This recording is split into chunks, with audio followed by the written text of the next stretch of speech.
PMOS కోసం ఈ supplements తీసుకోవాలని వింటుంటారు కదా, 90% అవన్నీ waste of money. As a nutritionist అసలు నిజంగా ఏది పనిచేస్తుంది ఏది పనిచేద్దో ఈ వీడియోలో చెప్తాను. సో వీడియోని సేవ్ చేసుకోండి. ఈ 4 సప్లిమెంట్స్ PMOS ఉన్నప్పుడు ఫీమేల్స్ కి యాక్చువల్ గా వర్క్ చేస్తాయి. నెంబర్ 1 వచ్చేసి వైటమిన్ డి. 95% పాపులేషన్స్ కి ఈ వైటమిన్ డి డెఫిషియన్సీ అనేది ఉంది, ఎస్పెషల్లీ PMOS విమెన్ కి.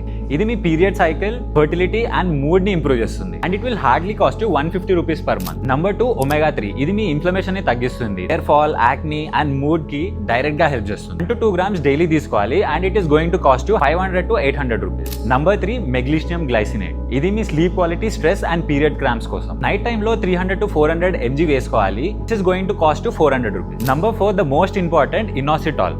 మయో ప్లస్ డీకైరో 40:1 రేషియోలో దొరుకుతుంది. ఇది మీ ఇన్సులిన్ రెసిస్టెన్స్ ని ఇంప్రూవ్ చేస్తుంది. లోవర్ డోసేజ్ లో యూజ్ చేసినప్పుడు ఎట్లాంటి సైడ్ ఎఫెక్ట్స్ ఉండవు, కానీ వన్స్ మీరు 12 mg ని క్రాస్ చేసినప్పుడు సైడ్ ఎఫెక్ట్స్ అనేటివి చూస్తారు. ఈ PMOS teas, PCOD detox, fat burner, hormone balance capsule, random multivitamin tablets అనేటివి మార్కెటింగ్ స్ట్రాటజీస్ మాత్రమే. వీటి వల్ల ఎట్లాంటి యూజ్ అనేది ఉండదు. So the most important point ఏంటంటే సప్లిమెంటేషన్ మెడికేషన్స్ కాదు. డైట్, ట్రైనింగ్ అండ్ స్లీప్ ని ఫిక్స్ చేసుకోకుండా ఓన్లీ సప్లిమెంట్స్ వాడితే it is waste of. And ఈ పాయింట్ ని ఖచ్చితంగా గుర్తుపెట్టుకోండి. Before starting anything always speak to your doctor, especially మీరు ఆల్రెడీ మెడికేషన్స్ పైన ఉంటే. PMOS తో స్ట్రగుల్ అవుతున్న ఫ్రెండ్స్ లేదా కొలీగ్స్ తోని ఈ వీడియోని షేర్ చేయండి. అండ్ ఇలాంటి వీడియోస్ కోసం నా పేజ్ ని ఫాలో చేయడం అయితే మర్చిపోకండి.